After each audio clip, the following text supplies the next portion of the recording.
Check. तुम्ही सगळे कसे आहात?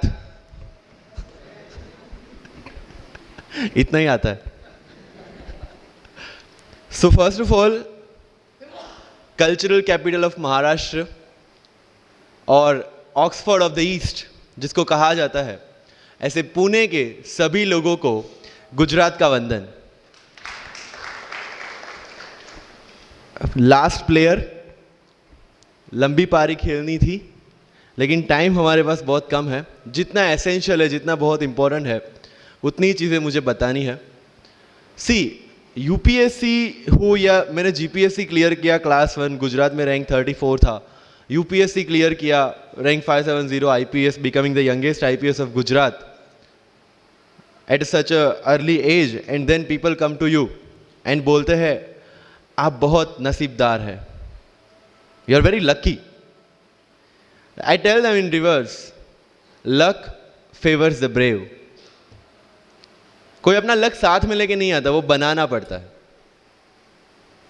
अगर आपके पास रिस्क लेने का एटीट्यूड है, सी, मैं गुजराती हूं and we know the business, and business का एक ही फंडा है, higher the risk, higher the profit.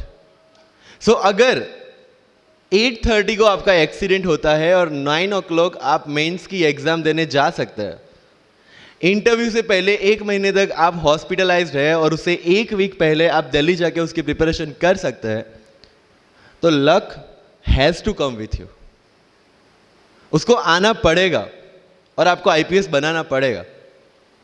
लोग बोलते हैं कि एक्सीडेंट के बाद आप जाके आए एंड ऑल, तो द सिंपल था कि मैं एग्ज़ाम के लिए निकला, मेंस मेरा था, सुबह GS3 का पेपर था.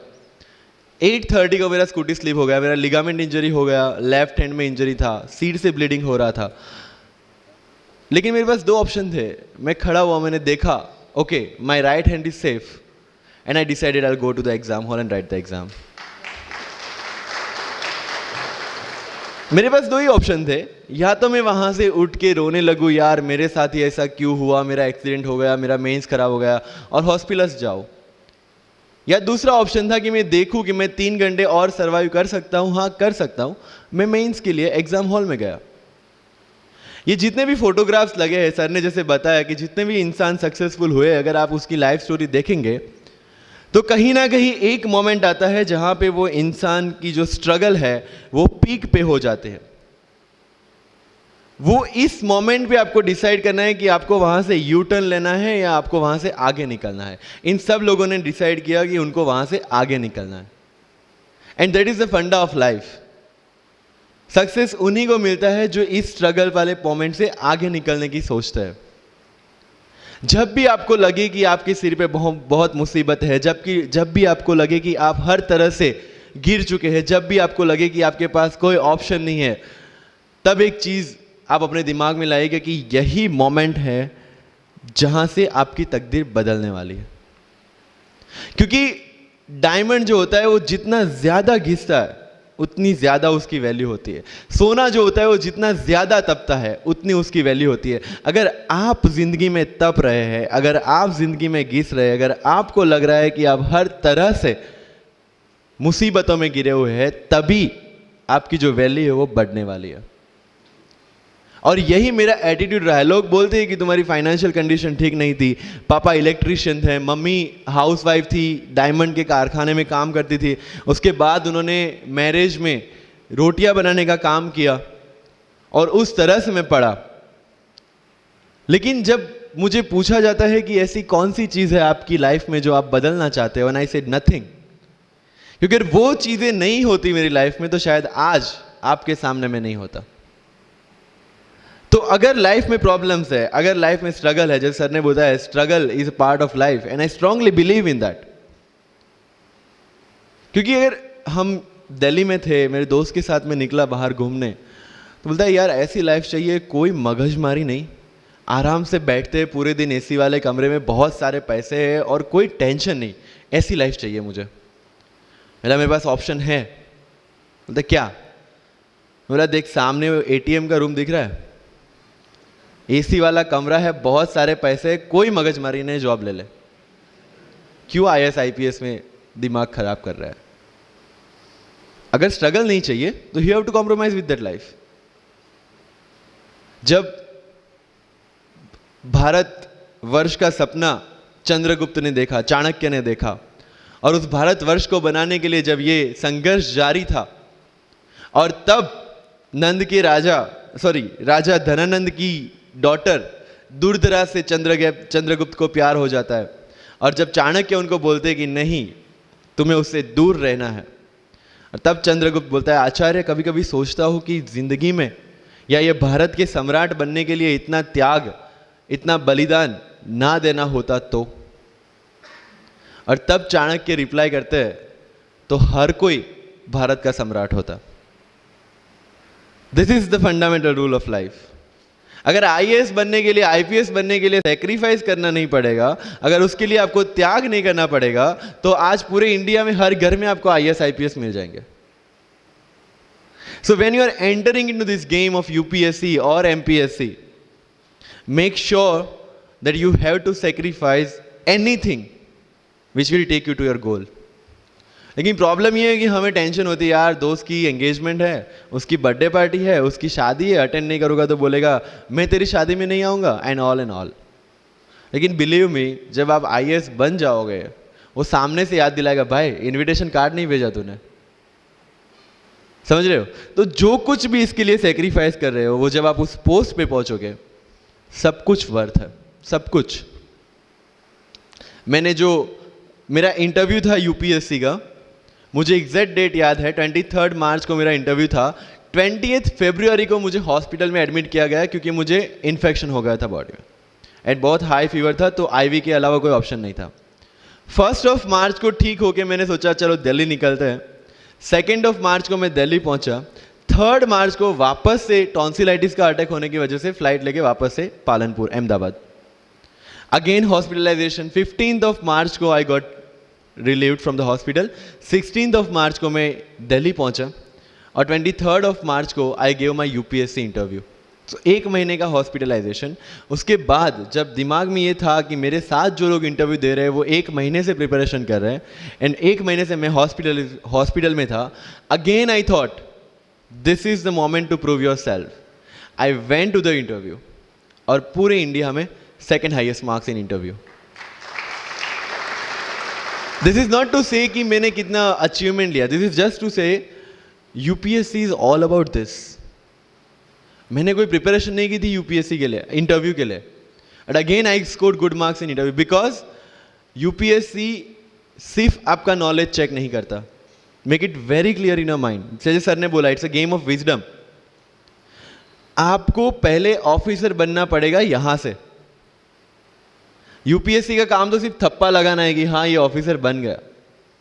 जितने भी आईएएस आईपीएस ऑफिसर्स को आप मिलोगे, you will realize this thing कि ऑफिसर वाली क्वालिटीज इसमें पहले से है। आप जब प्रिपरेशन स्टार्ट करते हैं तभी से समझ लीजिए कि आपकी आईएएस और आईपीएस की ट्रेनिंग भी स्टार्ट हो गई।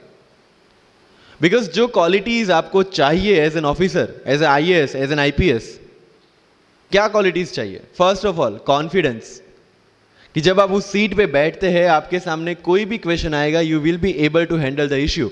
ये कॉन्फिडेंस लेके आपको उस सीट पे बैठना है। यही कॉन्फिडेंस चाहिए when you start the preparation. Decision making, अगर हर एक टॉपिक पे आप हर एक कोई को पूछने जाते हैं, भाई इसमें कौन सी बुक पढूं, इसमें क्या पढूं, इसमें क्या करूं, then you are not suitable for this exam. लोग बोलते हैं कि 1 साल में प्रिपरेशन, जैसे मैंने जून 2016 में मैं दिल्ली गया, और जून 2017 में मैं अपियर हुआ, and I clear UPSC and GPSC. People से कि सर 1 साल की मेहनत में आपने एग्जाम क्लियर कर दिया। यस, टेबल और चेयर पे बैठ के करने वाली मेहनत 1 साल की थी, लेकिन उसके पीछे की मेंटल प्रिपरेशन कितनी पुरानी थी। जब मैं प्राइमरी स्कूल में था तब सोचा था कि आईएएस बनना है, और तब से मेरी जो जर्नी है, तब से मेरा जो टेम्परामेंट है, तब से मेरा जो एटीट्यूड है, वो इसी डायरेक्शन में था। जब कॉलेज में था तब मैंने एनजीओ स्टार्ट किया, 3 एनजीओ से मैं जुड़ा था। जब लोग सोशल मीडिया, व्हाट्सएप और फेसबुक पे बिजी थे, मैं वहाँ स्लम में जाके बच्चों को पढ़ा रहा था। क्यों? क्योंकि मुझे पता था कि फ्यूचर में यही काम करना है, क्यों ना अभी से उसकी ट्रेनिंग ले लो। So I have invested my each and every moment for this goal. Because जो पर्सनालिटी टेस्ट लास्ट में यूपीएससी लेता है, इंटरव्यू नहीं है वो, we consider it as interrogation. Interview को इंट्रोगेशन लेके चलते हैं, वहां पे पूछताछ होगी नहीं। अगर यूपीएससी के इंटरव्यू में 10 में से 9 क्वेश्चन के आंसर भी आप सॉरी सर और sorry ma'am I don't know कह के देते हैं, उसका कोई इंपैक्ट नहीं पड़ता। इंपैक्ट पड़ता है वो 9 क्वेश्चन न आने का प्रेशर आप कैसे हैंडल करते हैं। आपके पसीने छूट जाते हैं या आप वही टेम्परामेंट के साथ इंटरव्यू कंटिन्यू करते हैं। मार्क्स उस चीज के, मार्क्स है आपकी सोच के। एक ऑफिसर के तौर पे जब आपको आईएएस या आईपीएस की सीट पे बिठाया जाएगा, how will you treat the citizens of this nation? What will be your attitude to each and every person who is going to come and meet you? These things are being tested during UPSC interview. और इस सारी journey में अगर सबसे important कोई चीज है तो that is your learning attitude, और not for UPSC, for life even. Because when I am speaking in front of you in Hindi and English, to be very clear, I belong to rural background of Gujarat, और मेरा study जो हुआ है वो पूरा Gujarati medium में हुआ है, गवर्नमेंट स्कूल में। 12th तक का स्टडी मेरा गवर्नमेंट स्कूल में हुआ है, गुजराती बोर्ड में, गुजराती मीडियम में। And yet I can give my UPSC interview in English in Delhi and score such marks. Where did it come from? कहां से आता है ये? मुझे अभी भी याद है, मेरा college national institute of technology Surat था, जहाँ पे मेरे साथ जो पढ़ने वाले बच्चे थे वो सारे सीबीएसई आईसीएसई वाले थे, और मैं एज ए एलियन वहाँ पे पहुँचा था, क्योंकि तब मुझे पता चला कि मैकडी जैसा भी कुछ है और उसमें बर्गर जैसा भी कुछ मिलता है। That was my first exposure to any metro city. And जब मैं उनसे इंटरेक्शन करता था और इंग्लिश बोलने की ट्राई करता था, तो जैसे संजू मूवी में इंग्लिश दिखाया गया है गुजरातियों का, जो जीरो को जीरो बोलते हैं, उसी तरह I was also like that. Mother tongue influence आ जाता है, it's very obvious. So I use to speak notes and not notes, और डोर एंड नॉट डोर, और don't and not don't. So they use to make fun of me. Safin, it's not don't, it's don't. Okay, fine. I had 2 options. Either I stop speaking English with them or improve on that and go ahead. I decided the second option. When I started my preparation of civil services, जो English medium में करनी थी, वाजीराम में मैंने coaching किया, जहाँ पे पूरा इंग्लिश मीडियम में था, सारे सब्जेक्ट्स मेरे लिए नए थे। I started from the scratch. I started from the English medium NCERT of standard 5 and 6, Gujarati dictionary, Gujarati to English dictionary, and then I started my preparation. कभी कभी ऐसा होता था कि द हिंदू का पूरा एडिटोरियल पढ़ लिया और उसके बाद आई वाज लाइक कि मैंने क्या पढ़ा। ये होगा, सबके साथ होगा। बट उस जगह अगर आप टिक गए, उस जगह अगर आपने पेशेंस रखा, उस जगह आपने अगर सर्वाइव कर दिया, तो इस एग्जाम में भी सर्वाइव कर जाओगे। क्योंकि यूपीएससी की जो रेस है उसमें कभी भी कछुआ, कभी भी खरगोश नहीं जीतेगा। इसमें जीतने वाला ऑलवेज कछुआ ही होगा, जो स्लो बट स्टेडी रहेगा। लग जाते हैं 5 साल भी लग जाते हैं, 7 साल भी लग जाते हैं, 9 साल भी लगे हैं लोगों को एग्जाम क्लियर करने के लिए। लेकिन बिलीव में जब रिजल्ट आएगा ना, तो वो सारा सेक्रीफाइस आपको वर्थ लगेगा। आप पढ़िए लोगों के इंटरव्यूज। मैंने क्या किया कॉलेज के 4 साल में, I went through each and every interview of UPSC toppers on YouTube. Ira Singhal से लेके टीना डाबी मैम तक सबकी इंटरव्यूज मैंने देखे। For what? Just to know कि उन्होंने ऐसी कौन सी गलतियां की थी जिससे इनको इतना टाइम लग गया, और मुझे कौन सी गलतियां रिपीट नहीं करनी है। क्योंकि चाणक्य ने कहा है कि दूसरों के एक्सपीरियंस से जो सीखते हैं ना, वो जल्दी आगे आ जाता है, क्योंकि खुद सब कुछ अनुभव करके सीखने के लिए जिंदगी काफी छोटी है। I did the same. 4 साल में हर एक टॉपर का इंटरव्यू देख लिया, चीजें समझ ली कि ऐसी कौन सी चीजें जो इन सब ने की है, और ऐसी कौन सी चीजें हैं जो गलतियां हैं जो इन्होंने की और जो मुझे रिपीट नहीं करनी है। सो जब युद्ध के मैदान में हम उतरते हैं, इस चक्रव्यूह में उतरते हैं, तो अभिमन्यु की तरह नहीं, अर्जुन की प्रिपरेशन के साथ उतरना है कि हमें पता होना चाहिए कि इससे बाहर कैसे निकले। I did the same. College के 4 साल इंटरव्यूज देखे, ब्लॉग्स पढ़े, समझा कि इसमें कॉमन मिनिमम क्या है। वो जो कहानी अगर आपने सुनी हो कि शार्पनिंग द एक्स, रोज अगर आप पेड़ काटने के लिए जाते हैं तो you have to sharpen your axe, otherwise day by day आपकी जो एफिशिएंसी है वो कम होती जाएगी। 4 years in my college I sharpen my x, जिससे 1 साल में मुझे कहीं पे रुकना ना पड़े। This was the strategy. आज मेरे पास काफ़ी मैसेजेस आते हैं, sir please give me your strategy. I am sure आप में से काफ़ी लोगों ने किसी टॉपर्स को पूछा होगा, please share your strategy. Why? हर एक की स्ट्रेटजी अपनी खुद की होती है। अगर आज 990 लोग यूपीएससी में सिलेक्ट हुए तो यू विल गेट 990 स्ट्रेटजीज, क्योंकि हर एक की स्ट्रेंथ और हर एक की वीकनेस अलग है। You have to understand this. आप कभी डॉक्टर के पास जाते हैं बीमार होके, और कभी डॉक्टर को ये बोला है, सर जो आगे वाले पेशेंट को दी ना, मुझे वही मेडिसिन चाहिए? डिड यू से लाइक दैट? नो, क्योंकि उसकी बीमारी अलग है, मेरी बीमारी अलग है। सेम चीज विथ यूपीएससी, आपकी स्ट्रेंथ और आपकी वीकनेसेस अलग है, किसी टॉपर की स्ट्रेंथ और किसी टॉपर की वीकनेसेस अलग है। Why should I walk on the same path, जबकि मुझे पता है कि वो मेरे लिए बना ही नहीं। I have to create my own path. मेरा यूपीएससी का जो बुक लिस्ट है वो अगर आप देखेंगे ना, तो यू विल फाइंड कि ये completely out of the box book list है। मैंने कभी लक्ष्मीकांत नहीं पढ़ी। आई नो यूपीएससी फ्रेटर्निटी के लिए ये बहुत बड़ा स्टेटमेंट है। I never read Shankar IAS, I never read Yojana, I never read Kurukshetra. I didn't do writing practice for mains. मैंने मेंस में GS2, GS3, GS4 का एक पेपर, एक ऐसे और ऑप्शनल का एक पेपर लिखा है। That's all about my writing practice, because I knew what are my strength and what are my weaknesses. Mains में 3 चीजें होती है, handwriting, speed and content. When I was so sure about my handwriting and my speed, why should I waste my time on writing the papers? Instead of that, I focused on improving my content. Getting my point? So if you are the aspirant की जिसको लगता है कि 3 घंटे में मेरे से paper finish नहीं होता, then go for writing practice. Then write as much as you can because you need that. But किसी टॉपर ने 50 पेपर लिखे हैं, 3 टेस्ट सीरीज ज्वाइन किया है, इसलिए मुझे भी करना पड़ेगा। No, that is not the rule in UPSC. किसी ने ये टेस्ट सीरीज ज्वाइन की, मैं वहां चला गया, किसी ने वो टेस्ट सीरीज की, मैं वहां चला गया। No, you have to create your own path, and this was the biggest part of my UPSC preparation. सुनो सबकी, करो मन की। This is applicability of your mind, क्योंकि आपकी स्ट्रेंथ, आपकी वीकनेस आपसे ज्यादा अच्छा कोई नहीं जानता। आपके पेरेंट्स भी नहीं, आपका सबसे क्लोज टीचर भी नहीं। आपको 3 बार चीजें पढ़ के समझ में आती है, किसी को 5 बार पढ़ के समझ में आती है, किसी को 1 बार समझ में आ जाती है। But I want follow the same path जो आगे लोगों ने फॉलो किया है, वो मेरे लिए बना ही नहीं है। I have create my own path. Getting my point? Yes और नो? सो जो मजदूरी है वो सड़क पे एक इंसान 12 घंटे गड्ढा खोद के भी करता है, और एक टॉप कंपनी का CEO भी 12 घंटे दिमाग चला के मेहनत करता है। लेकिन how he is different from that person on the road? Because he uses his mind.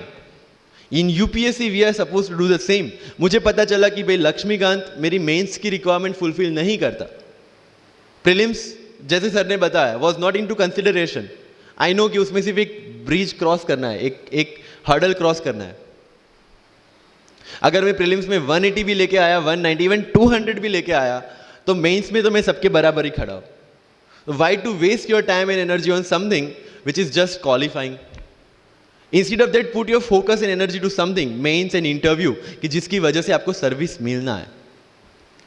Good marks in mains ensure that you are in the list. Good marks in interview ensure that you get the service of your preference. Prelims is about quality. Mains is about quantity. Prelims में always मेरा target एक ही था, जो भी test में देता था, जो भी मैं सॉल्व करता था, I just need to cross 120, that's all. जितना सेफली मैं 120 क्रॉस कर लेता था, I put the paper aside, क्योंकि आज तक यूपीएससी का कट ऑफ कभी 120 से ऊपर गया नहीं और जाने वाला नहीं है। That was very clear in my mind. So minimum risk लेके मैक्सिमम आउटपुट लेना, वो प्रीलिम्स का काम था। एंड उसके लिए आपको सिर्फ प्रैक्टिस ही चाहिए। As sir said, there is no separate preparation for prelims. What I did, January तक मेंस ओरिएंटेड प्रिपरेशन, February से I started test series. Vajiram में January से टेस्ट सीरीज स्टार्ट हो जाती है। I started test series, I started revising the things, and then prelims आ गया, दे दिया, खत्म। Even I am telling you, 27th of April को मेरा रिजल्ट आया सिविल सर्विस 2017 का। I got 570 rank. I was sure that I'll get IPS, but again that IAS वाली चीज़, तो फॉर्म फिलअप किया हुआ था। I'm like, okay चलो दे देते सो 15-20 दिन तो सेलिब्रेशन में निकल गए, रिजल्ट आया, आईपीएस बन गए, अच्छा है, चलो सही। बाकी बचे थे मेरे पास 1 वीक 1.5 वीक, जिसमें से मेरे पास पढ़ना, तो पढ़ूँ क्या? आई टुक विजन 365, जिसमें से मैंने पढ़ना स्टार्ट किया, वो भी नॉट विथ फुल हार्ट क्योंकि एक बार जो आपका सेलिब्रेशन चल रहा है, एक सेंस ऑफ सिक्योरिटी आ जाती है।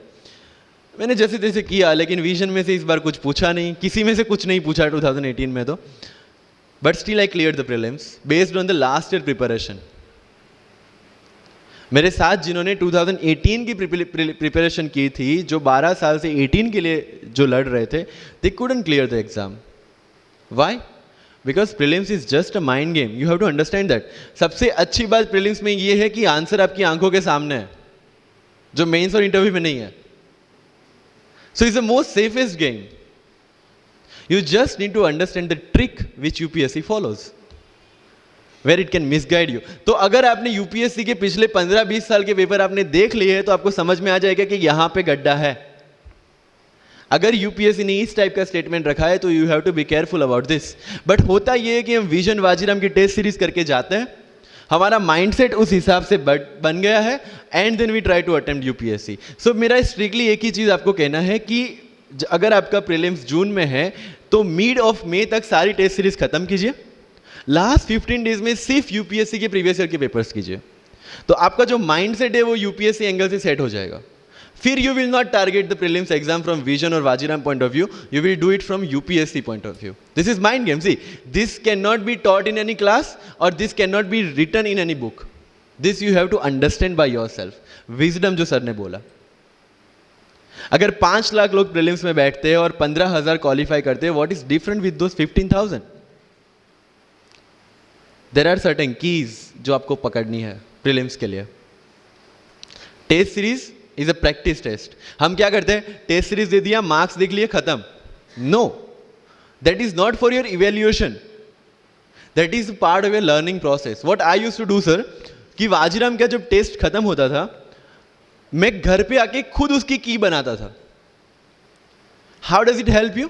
It helps me to understand the entire topic again, 1 to 100 question, 100 topics, again you are revising. की में क्या होता है, जो 4 ऑप्शन दिए उसके इर्द गिर्द ही पूरा सॉल्यूशन देता है।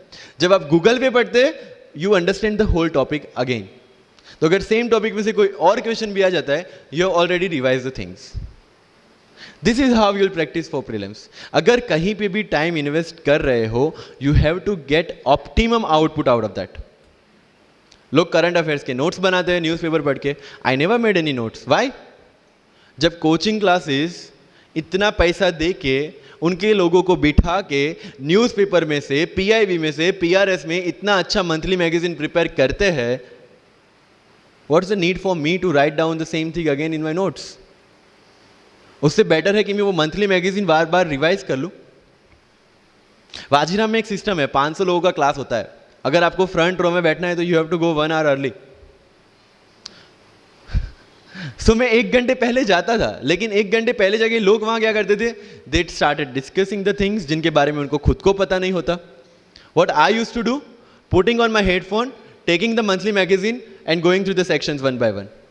1 साल मंथली मैगजीन को 1 घंटे वहां बैठ के ही रिवाइज किया है, no extra time for that. और इसी हिसाब से प्रीलिम्स के पहले मेरे मंथली मैगजीन 5 बार रिवाइज हो चुके थे।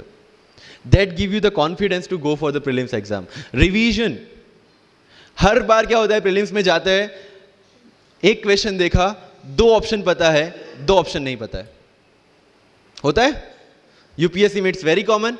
2 ऑप्शन पता है, that means you have read that topic. 2 option नहीं पता, that means you lack clarity on that topic. ये डिलेमा वाले क्वेश्चंस जितने कम, आइदर आपको आता है और नहीं आता है, दैट्स ऑल। जितने ज्यादा क्वेश्चंस में डिलेमा, उतना आपका रिवीजन ज्यादा चाहिए, उतनी आपकी क्लैरिटी कम है। This is simple test for checking out कि आपकी प्रिपरेशन कहां तक पहुंची है। जब भी टेस्ट लेके बैठो, टॉपिक है, अगर पढ़ा हुआ है तो यू मस्ट नो एवरीथिंग, अगर नहीं पढ़ा है, that's not the issue. See, you just need to score 60% और 70% in prelims. Same thing, 50% in mains. So there is no one who can clear the 100% syllabus of UPSC. आज तक UPSC, GPSC दोनों first attempt में clear करने के बाद भी, if I am asked something from medieval India, I don't know anything, पढ़ा ही नहीं, मैंने स्किप कर दिया। मुझे पता है कि अगर 2 क्वेश्चन पूछते हैं प्रीलिम्स में, why to invest such a time on that, instead of मैं पॉलिटी और इकोनॉमी का रिवीजन ना करूं जिसमें से श्योर क्वेश्चन आने हैं, या फिर मैं इकोनॉमी और एनवायरमेंट ना पढ़ूं जिसमें से 15-20 क्वेश्चन श्योरली आना है। Why to waste some time on something which is very uncertain in exam. And believe me, जब मैंने मेडिवल छोड़ा, मैं सर के पास गया था, ही माइट नॉट रिमेंबर, लेकिन मुझे याद है, मैं बोला सर मेडिवल पढ़ूं? बोलते क्वेश्चन पूछते तो नहीं है मेडिवल में, लेकिन मैं ये नहीं कहूंगा कि तुम मेडिवल मत पढ़ो, क्वेश्चन आ गए तो। एंड आई अंडरस्टूड, सर समझदार को इशारा काफी है। I left the portion and 2017 के प्रीलिम्स में एक भी क्वेश्चन मेडिवल से नहीं है। अब इसको आप लक बोलोगे, और ये लक तब बना जब मैंने कोई डिसीजन लिया, समझ रहे हो, राइट? तो सी यूपीएससी, मैंने पहले भी अपने इंटरव्यूज में कहा और आज फिर से कर रहा हूं, it's just a mind game, it's just a mind game. चीजों को समझना है। मेंस में अगर मैंने आंसर राइटिंग नहीं किया तो I should not gate demotivated, because मुझे पता है कि मुझे उसकी जरूरत नहीं है। आपकी जरूरतें आपको पता होनी चाहिए कि आपको किस चीज में। I was very sure in my mind कि अगर मुझे फर्स्ट अटेम्प्ट में क्लियर करना है तो मुझे कोचिंग चाहिए। That was very clear in my mind. जब मैंने सोचा कि कोचिंग करना है, वाजीराम में करना है, क्योंकि I research a lot about coaching institutions, तब मैं डिसीजन पे पहुंचा कि वाजीराम में करना है। पता चला कि वहाँ की फीस 1.5 लाख है, रहने का खर्चा 3-3.5 लाख तो आराम से हो जाएगा। अरे घर में टोटल सेविंग 10,000 से ज़्यादा नहीं थी उस time. But I saw the dream, करना है, यहीं से करना है। एंड फिर गांव से एक बिजनेसमैन ने बोला कि ठीक है, you go to Delhi, you pursue your dream, I will finance your expenditures. But ये तब हो पाया जब I saw the dream without considering the situations. इसलिए ओम शांति ओम का एक डायलॉग जो मुझे सबसे ज़्यादा फेवरेट है, अगर किसी चीज़ को पूरी शिद्दत से चाहो तो सारी कायनात तुम्हें उससे मिलाने की साजिश में लग जाती है। मेरे साथ ऐसा ही हुआ, क्योंकि मैंने शिद्दत से चाहा था यूपीएससी को, और जिस दिन दिल्ली में मैंने पैर रखा था, उसी दिन मेरे दिमाग में क्लियर था कि मेरा फर्स्ट अटेम्प्ट ही मेरा फाइनल अटेम्प्ट होगा। इस मेंटालिटी के साथ, सी होप्स वी कैन डू, हम ड्रीम्स देख सकते हैं, रिजल्ट क्या आना है वो अपने हाथ में नहीं है। तो जब प्रिपरेशन कर रहे हो और अगर दिमाग में आता है होगा कि नहीं होगा, होगा कि नहीं होगा, टेल मी वन थिंग, वो आपके हाथ में है क्या? Is that in our hand? Result क्या होगा? No. What is in our hand? Working, giving your 100% for this exam and with proper strategy, that is in my hand. I will do it. और अगर इतनी शिद्दत से मेहनत की है 100% देके और फिर भी एग्जाम नहीं होता, believe me, you won't be dissatisfied, you won't be demotivated, you will feel I give my 100%, आगे उसकी मर्जी। ये एटीट्यूड के साथ रहना है इस एग्जाम में। मेरी बातें थोड़ी मैं ये नहीं बोलूंगा कि यूपीएससी में प्रीलिम्स में 2 पेपर होते हैं, मेंस में 9 पेपर होते हैं, इंटरव्यू इतने मिनट का होता है। No, that is very much available on internet. What I want to focus is what are the pre requirements to enter into this field. इस चक्रव्यूह में उतरने से पहले कौन सी तैयारी आपको करके उतरनी है। And very first and most important is confidence. मुझे याद है मेरे क्लास में एक स्टूडेंट था, हु वॉज अ डॉक्टर, वो प्रिपरेशन कर रहा था। जब भी क्लास में कोई भी क्वेश्चन पूछा जाता था ना, he was always ready to answer. कोई भी, irrespective of the subject, irrespective of the faculty, answer उसके पास रेडी था। एंड माई फ्रेंड्स आर, भाई he is so talented, so intelligent, हमसे कैसे हो पाएगा? I mean like, why do you जज yourself based on his own parameter? UPSC में एक वैकेंसी नहीं है, देयर आर 1000 वैकेंसीज। अगर वो एक भी लेगा तो 999 है हमारे लिए। Why to think about that one seat? And he couldn't clear the prelims of that year, even 2018 wala bhi. So understand this, it's not about your intelligence, it's not about how much you know, it's about how well you can express the things.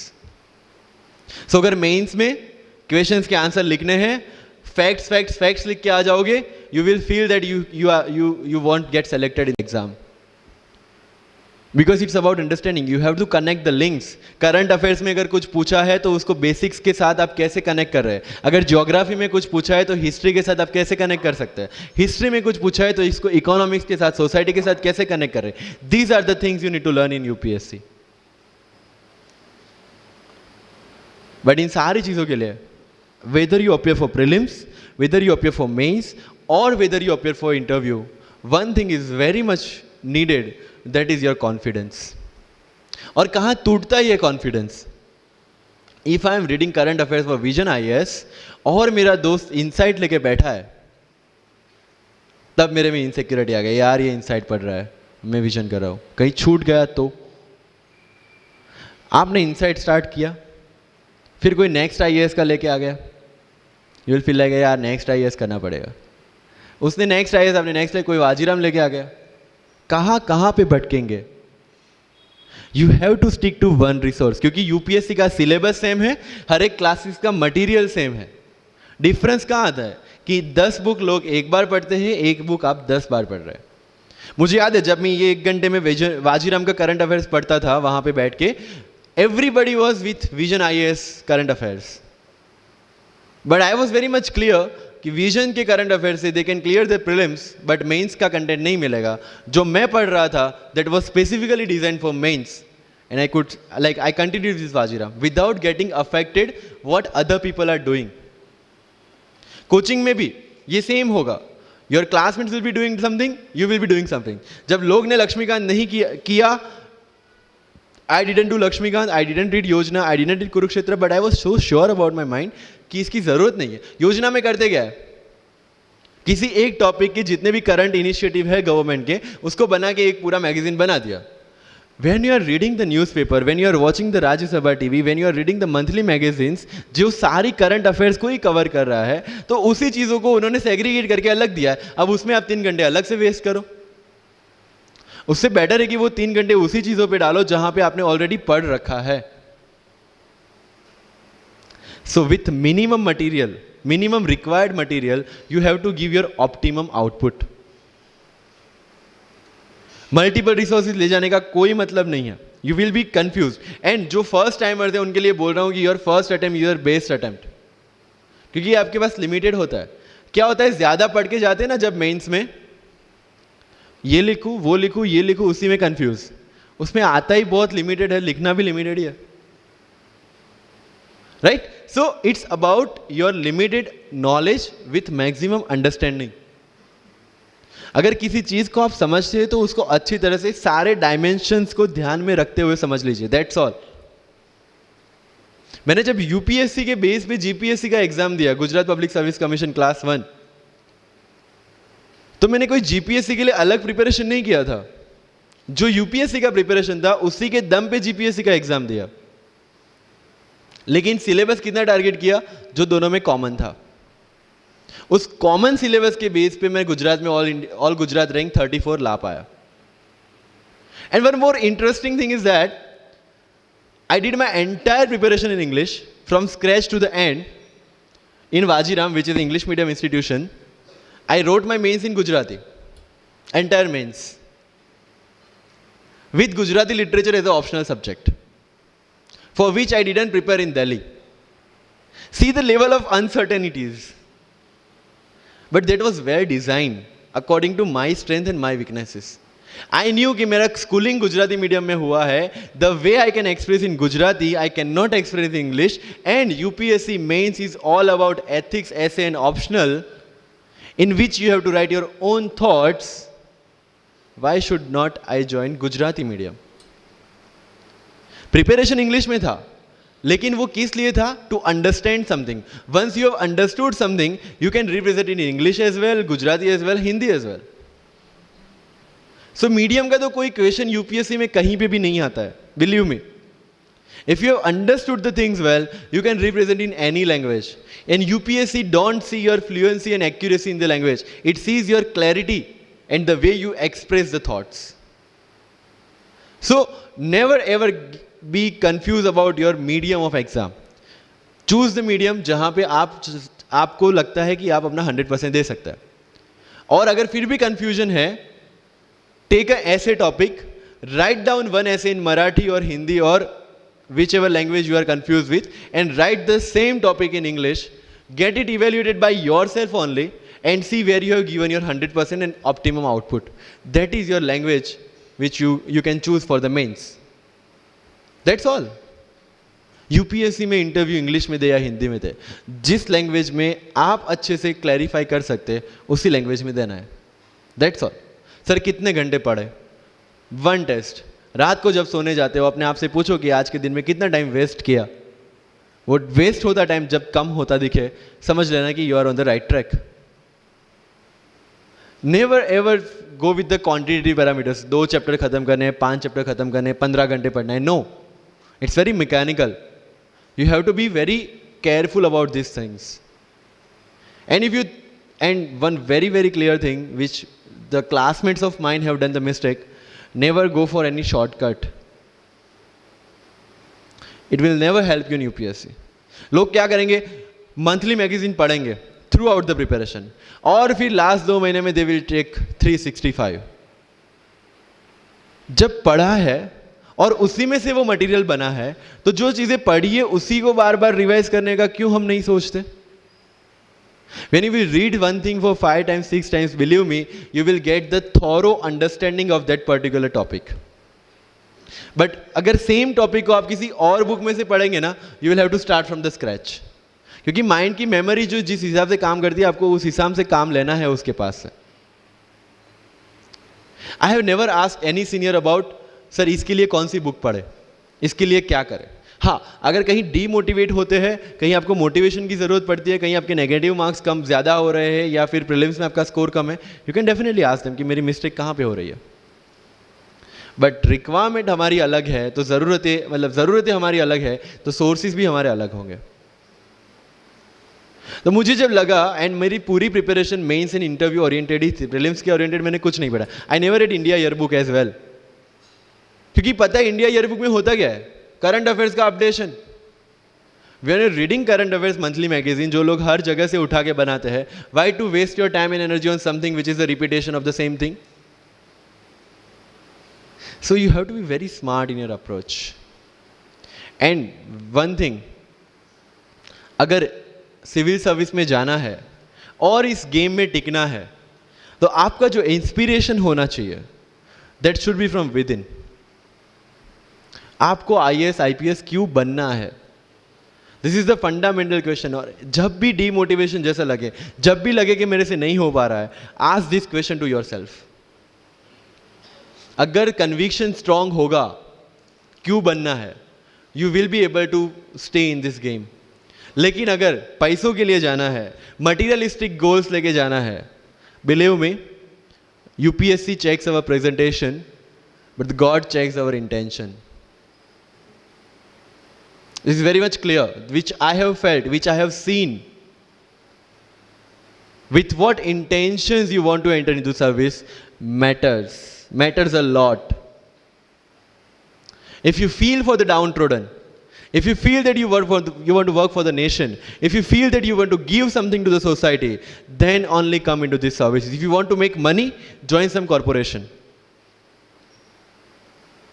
So with clear intentions, with clear inspiration, you have to enter into this game, and with lots of confidence. Don't take certificate from others. आज तक life में हमने यही किया है. अगर किसी marriage में भी एकदम बन ठन के गए हैं, लेकिन जब तक सामने वाला मुझे नहीं बोलता dude you look good today, हमें सेटिस्फेक्शन नहीं होता. Isn't it? We want certificate from others. No. कोई जब तक मुझे आके नहीं बोलता कि तेरे से यूपीएससी हो पाएगा, तब तक मुझे खुद कॉन्फिडेंस नहीं होता कि मुझे यूपीएससी करना चाहिए नहीं करना चाहिए. या अगर कोई मुझे आके बोल देता है कि भाई 3, 4 साल 5 साल तो लग ही जाएंगे, तेरे बस की चीज़ नहीं है, अगेन मैं सोचने बैठ जाता हूँ. कुछ लोग तो, मेरे गुजरात में तो ये कल्चर है, यहाँ पे ये कल्चर है नहीं पता, लेकिन सम पीपल थिंक पहले एमपीएससी कर लो, पहले क्लास 3 क्लास 2 कर लो, फिर यूपीएससी के बारे में सोचो. ऐसा है यहाँ पे? यस और no? But you have to understand कि एमपीएससी जो है, जो क्लास 3 क्लास 2 एग्जाम्स है, उसकी रिक्वायरमेंट यूपीएससी की रिक्वायरमेंट से कंप्लीटली अलग है। अगर एमपीएससी ये पूछता है कि स्टैच्यू ऑफ यूनिटी कहां बना है या किसने बनाया है, उसमें कितना केजी गोल्ड यूज हुआ है या उसका आर्किटेक्ट कौन था, UPSC will ask statue of unity होना चाहिए या ना होना चाहिए। This people will ask you Panipat का फर्स्ट बैटल कहां पे हुआ था, सेकंड कहां पे हुआ था, थर्ड कहां पे हुआ था, कौन जीता था, कौन हारा था, कहां से आए थे। यूपीएससी विल आस्क यू सारे बैटल्स पानीपत में ही क्यों हुए थे। So UPSC is never about where, when and what, it's about how and why. So जो भी चीजें आप पढ़ रहे हैं, जितनी भी चीजें आपके आसपास आ रही है, ask the question why and ask the question how, without getting biased. One thing is very much needed for this service is your critical attitude toward everything without getting influence from anyone and anything. You are not supposed to get influenced by any ideology. You are not supposed to get influenced by any one person. One thing is your guiding torch throughout this exam and throughout your life should be the Constitution of India and the philosophy of the Constitution of India. No party philosophy required. So अगर कोई चीज हो रही है, I have only one thing to do, check the merits, check the demerits, propose the solution. If there is demonetization, what will be the advantage, what will be the disadvantage, what could have been done and what should be done, that's all. Being an IAS or IPS, you have to do the same. But again मैंने जो बोला कि बन के जो करना है उसकी ट्रेनिंग आपकी अभी से स्टार्ट हो गई है। किसी व्यक्ति विशेष के इन्फ्लुएंस में आके या किसी विचारधारा के इन्फ्लुएंस में आगे अगर आपने ये एग्जाम की प्रिपरेशन स्टार्ट की, believe me, you are not going to score good in this exam. UPSC has its own checks and balances. Prelims खत्म कर लिया, मेंस में फिर से होगा, मेंस निकाल दिया, इंटरव्यू में फिर से होगा। देयर आर 3 स्टेप्स इसीलिए रखे गए हैं ताकि डिजर्विंग कैंडिडेट्स आ पाए। And if you have any reservation in your mind कि अगर मैंने मराठी मीडियम में रह के पढ़ाई की है, या मेरा फैमिली बैकग्राउंड अच्छा नहीं है, या मेरी एज ज़्यादा हो गई है, या मैं वर्किंग प्रोफेशनल हूँ, उसके साथ में कैसे एग्जाम करूँ, हर एक प्रॉब्लम के लिए we have the solutions and we have the examples जिन्होंने अलग अलग तरीके से प्रिपरेशन की है। All India rank 2 Anu Kumari madam 1.5 साल 2 साल के लिए अपने 2.5 साल के बच्चे को अपने से दूर रख के प्रिपरेशन किए at the age of 31 and she could become the IAS।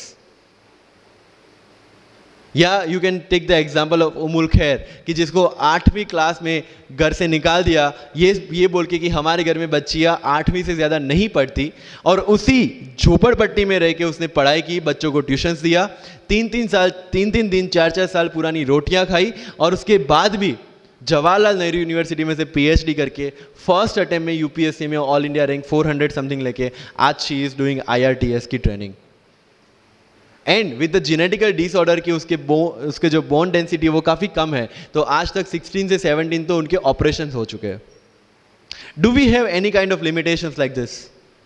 कोई जेनेटिक डिसऑर्डर या घर से निकाल दिया गया हो या खुद मजदूरी करके पढ़ना है? No. Then what are the problems? All problems are here. अगर मैंने ये सोचा होता कि अब एक्सीडेंट हो गया, मेरे से नहीं लिखा जाता, तो नहीं लिख पाता मैं। मुझे किसी ने पूछ लिया कि सफीन हसन के अचीवमेंट्स इतने हैं, इतना सब कुछ मतलब पा लिया है, what is a failure in your life? And I said there is no failure in my life, there are certain experiences in my life. If you want to make it success और failure, it's in your mind. अगर किसी चीज आपके साथ कुछ हुआ, उसमें से सीख के आगे बढ़ने का एटीट्यूड आपके पास होगा, UPSC is all yours. So वही चीज जो कहावत है, deserve before you desire. If you want to be in civil service, you have to deserve for that. If you want कि आपके घर में फॉर्च्यूनर हो, तो पहले फॉर्च्यूनर रखने की जगह होनी चाहिए, in simple words, right? So if you want to be in civil services, you have to develop that mindset. मेरा अगर यूपीएससी का इंटरव्यू आपको पढ़ना हो तो it's available on my Facebook में, मेरा फेसबुक अकाउंट पे थोड़ा स्क्रॉल करके अगर जाओगे, इट्स सफीन हसन, SAFIN उसमें अगर आप नीचे जाओगे, you will find the PDF जिसमें क्या क्वेश्चंस पूछे गए और उसके क्या आंसर मैंने दिए। Everything I have written down. I was asked about Islam, casteism in Islam, why it is still persistent in Islam, why there is a university called Aligarh Muslim University and another is Banaras Hindu University, what is the relevance of madrasa system, what is fatwa, everything from Islam.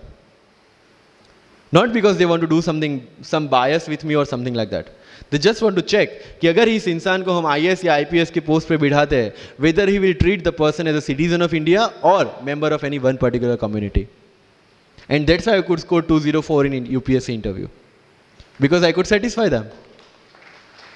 And this is not because I could score, this is the requirement of this job. अगर आपको लगता है कि being Muslim आपके साथ कुछ distinguish behaviour किया जाता है, मुझे ये क्वेश्चन पूछा गया. मेरा एक इंटरव्यू है जिंदगी विथ रीचा में, जो अंसार भाई का काफ़ी वायरल हुआ था. Same Richa Anirudh also took my interview. She asked me this कि when you belong to Gujarat and when you are an IPS officer, कहीं ना कहीं दिमाग में 2002 आता है और उसके बाद आपको कहीं लगा कि बीइंग अ मुस्लिम आपके साथ कहीं पे कोई भेदभाव हुआ है या कोई डिस्क्रिमिनेशन हुआ है. And I simply said no, I never felt like that, because मेरे दिमाग में कहीं पे डिफरेंशिएशन या डिस्क्रिमिनेशन नहीं है. It's always here. If I treat people differently based on their religion or the caste, I will see how people behave with me from that angle only. But if I am treating everyone equally, if I have no bias in my mind, I will not see biasness or this kind of discrimination anywhere. If you want to enter into this service, this is the first and foremost requirement that you have the secular outlook, secular thinking, and thinking as per the Constitution of India. That's all. So जो मैं deserve before you desire की बात कर रहा हूँ वो यहीं से शुरू होती है. एक IPS और IAS बनने के बाद आपको जो चीज़ें करनी है वो आपको यहीं से imbibe करना स्टार्ट करना पड़ेगा. You cannot go to each and everyone and ask इसके लिए क्या करूँ, उसके लिए क्या करूँ. You have the internet, find your questions and find your answers by yourself. When you will become an IAS, tell me one thing, collector का charge मिला आपको, कोई क्वेश्चन आया, you will go to 10 people and ask इसमें क्या करना चाहिए. No, you have to take the decision and act on that. Being an IPS आपको कहीं पे मोब हैंडल करने जाना है, you cannot ask your subordinates or your constable, भाई इसमें क्या करूँ. You have to take decision. That decision making starts from here. मैं लक्ष्मीकांत पढ़ूँ, DD बासु पढ़ूँ, सुभाष कश्यप पढ़ूँ या किसी कोचिंग के नोट्स पढ़ूँ, you have to decide by yourself according to your requirement. मैं द हिंदू पढ़ूँ या इंडियन एक्सप्रेस पढ़ूँ, मुझे जो चीज़ें ज़्यादा समझ में आती है, I read that thing. News तो सेम ही है, राइट? मुझे जो चीज़ें समझ में आती है और UPSC का जो रिक्वायरमेंट है, ये दोनों चीज़ें मुझे ध्यान में रखनी है. So with this 50 minutes of कथा, I will take 5 to 6 questions from your side. But last but not the least जो मुझे बताना है, and not for UPSC, GPSC, for the entire life, कि जितने भी कंप्लेंट्स आपकी लाइफ में है, मैं यहाँ से आता हूँ, मेरे पेरेंट्स ये करते हैं, मैं वो करता हूँ, मेरा इंग्लिश अच्छा नहीं है, मेरा मैथ्स अच्छा नहीं है, ये सारे हमने अपने आप को दिए हुए एक्सक्यूजेस हैं. You have to find the solution by yourself. अगर इंग्लिश नहीं आता है, I can start with the 5th standard book. और 5th standard बुक से भी शुरुआत करने में अगर मुझे अपना ईगो बीच में आ रहा है, then I can not learn it at any stage of my life. Start with the 5th standard book, start listening English, start speaking English. अगर बोलने में शर्म आती है, अपने मोहल्ले के किसी 3-4 बच्चों को जो 1st, 2nd standard में, उनको उठाओ और उनके साथ बातें करो. उनको वैसे भी समझ में नहीं आ, और अपने को वैसे भी पता है अपन क्या बोल रहे हैं. Getting my point? तो अगर वहां पे भी अगर ईगो बीच में आ रहा है, start doing like this, start speaking. मैं 11th-12th में था, मुझे पता था मेरा इंग्लिश कैसा है, फिर भी I used to speak English, क्योंकि मुझे पता है सामने वाले को तो वैसे भी समझ में नहीं आ रहा है. अगर किसी मूवी में इंग्लिश डायलॉग सुन लिया, पूरा दिन मेरे दिन मतलब जहां पे भी कोई भी बात करूंगा, मैं वहां पे वो डायलॉग घुसाऊंगा. This attitude should be there. अगर आज हिस्ट्री में से या NCERT से 5 ऐसी चीजें आपने नहीं सीखी है, try to think upon that, try to ponder over that. ये मराठा साम्राज्य वाली जो नोट्स दी थी, try to make the summary out of it, कि कोई भी एडमिनिस्ट्रेशन को अगर टिकना है तो क्या क्या जरूरी है, किसी एम्पायर को अगर बनना है तो क्या क्या जरूरी है, कहां पे उन्होंने मिस्टेक की. They should have focused on the consolidation rather than expansion. They focused on the expansion rather than consolidation. And that is where they made the mistake. Till the time of Akbar, it was same. But later on, that consolidation comes into picture. UPSC में भी same है. Consolidate what you have read and then go for the expansion. अगर NCERT पढ़ी है तो उसको consolidate करो कि इसमें से क्या निकला, then go for the Bipin Chandra advance books. Getting my point? So अगर आपको भी आपका यूपीएससी का एम्पायर मजबूत बनाना है, then go for the consolidation first and then go for the expansion. तो लाइफ में जो मैं कंप्लेनिंग एटीट्यूड की बात कर रहा था, वो कंप्लेनिंग एटीट्यूड आपको कहीं पे भी नहीं ले जाएगा. You have to put all your complaints aside, start preparation.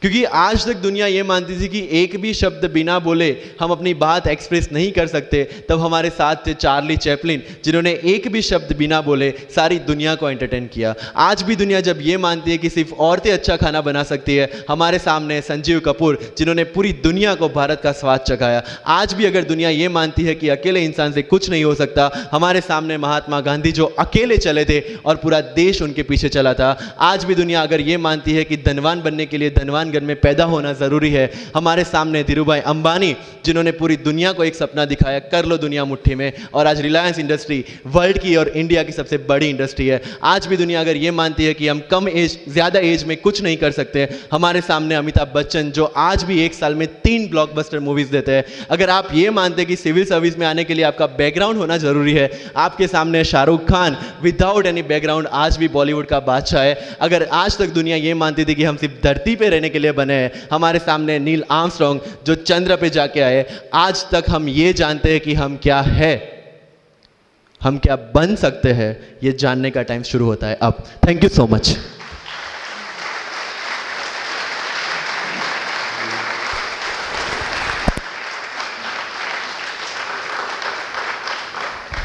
Wow, that was full power.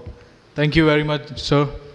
So, yeah, so I would request all my volunteers to come around, and also we would like to present some Thanksgiving memento to our beloved guests. And yeah.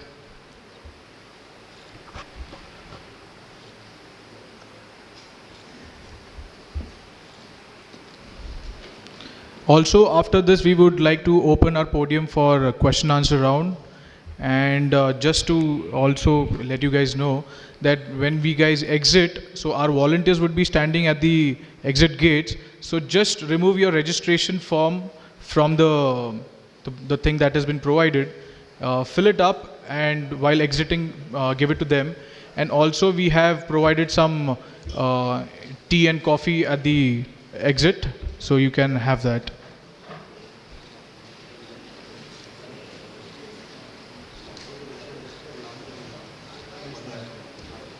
Okay, so you can just drop your registration form at the registration desk while going. Yeah.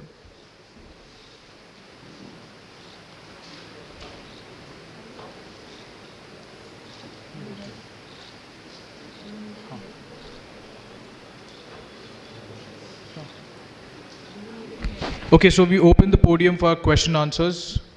Can we have the mic for the audience, please? Yes. Anybody who would like to ask any question to any of our guests, please? Hello. Good afternoon, all of you. My name is Shehbaz Mania. Sir, my question to you is 2013 से जब syllabus change हुआ तो 13 से 15 तक prelim का pattern अलग था और 17-18 में पैटर्न अलग था. तो सर आपका जो अटेम्प्ट है दोनों भी वो 17 और 18 के हैं. तो आपने पहले इसका अटेम्प्ट ना देते हुए ये दोनों से कोप अप कैसे किया प्रीलिम्स? मतलब सडन चेंज था पैटर्न में, तो और आपने दोनों भी प्रीलिम्स क्लियर किए हैं. तो सर प्रीलिम्स के ऊपर थोड़ा सा एनलाइटन कीजिए. Thank you. 16 और 17 का 17 और 18 का प्रीलिम्स का पेपर पैटर्न अलग था, लेकिन वन थिंग इज दैट कि वो सबके लिए अलग था. जो 4 साल से प्रिपरेशन करी है उनके लिए भी और जो फर्स्ट टाइमर है उनके लिए भी. So you have to make one thing very clear कि जो अनसर्टेनिटी है that is part of UPSC. It's unpredictable public service commission. तो अगर इफ यू हैव नोटिस्ड 17 का मेंस का पैटर्न भी अलग था compare to 16. So this is just to give you a level playing field. UPSC का ये चीज़ है कि it will always equal the opportunity for everyone. तो सीनियर और फ्रेशर्स के बीच में इक्वल अपॉर्चुनिटी देने के लिए they give this unpredictability. One thing make sure 17 का पेपर पैटर्न अलग था, 18 का तो कंप्लीटली अलग था, 19 का वी डोंट नो कि कैसा होगा. So your preparation should never get changed. आपका जो ट्रैक है जिसमें आप स्टेटिक की प्रिपरेशन कर रहे हैं और करंट अफेयर्स की प्रिपरेशन कर रहे हैं, जिस हिसाब से कर रहे हैं, follow the same, because everybody is doing the same and whatever the change will be there in UPSC will be equal for all. वहाँ पे आपका जो ऑफिसर वाला एटीट्यूड है, नई चीज़ों को कॉपअप करना और नए चैलेंजेस को फेस करना, जो आप ऑफिस में बैठ के हर रोज़ हर घंटे करेंगे, वो यूपीएससी में करना है. राइट? तो पेपर पैटर्न चेंज होगी, that will not make that impact जितना आप उसको दिमाग से लेंगे. Because everybody is facing the question paper for the first time, whoever is sitting for the UPSC prelims. तो पेपर पैटर्न नया हो या आउट ऑफ द बॉक्स हो, इट इज़ फॉर एवरीवन. जैसे फॉर एग्जाम्पल मेंस में question पूछा गया था, decolonisation of Malay peninsula. People got frustrated कि इतना कॉर्नर क्वेश्चन क्यों पूछा गया. आई वॉज हैप्पी कि कॉर्नर है, किसी को भी नहीं आता होगा, so relatively I am safe. UPSC is all relative, you know. तो अगर प्रीलिम्स का पेपर टफ है, सबके लिए टफ है. अगर कॉर्नर से क्वेश्चन पूछे गए, सबके लिए पूछे गए. So you should never worry about what UPSC will bring to on your table. You should only worry about how much you want to eat from that. Right? So unpredictably is part of the exam. Prelims में भी है, mains में भी है, and UPSC interview में तो सबसे ज़्यादा है. Why to worry about that which is not in our hand? What is in our hand? Preparation, static portion, current affairs. Give your 100% to that. That's all. Clear? Yeah. Thank you. Thank you. Any more questions? Please raise your hand if you have any.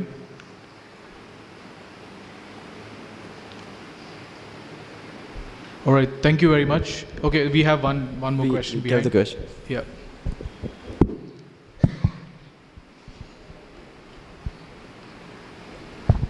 Good afternoon and congratulations Mr. Safin, what you have achieved in your life. मेरा question ये है कि if I want to make my future generation IAS और आज के मैं हालात देखूं और आज की चीज़ें देखूं, तो क्या वो पॉसिबल है वो चीज़ चेंज होना जो आप लोग बोलते हैं कि you have to work for the society and you have to change the things. मैं आप तीनों से Can you please focus on this आज के हालात? What do you mean by this आज के हालात? 5 साल पहले ऐसा हुआ कि my son was doing science और किसी ने मेरे को बोला, some was working with IAS Institute, they were training the students. तो उन्होंने बोला why don't you make your son IAS officer? तो मैं बोला I don't want to make my son IAS officer. The reason is कि मैं जो चीज़ देख रहा हूँ, कल अगर वो रिश्वत खाए और कल वो चीज़ अगर ऊपर से फ़ोन आता है और वो चीज़ नहीं हो सकी उससे और वो गलत काम करने लगे, तो मैं उसको वो चीज़ में क्यों डालूं?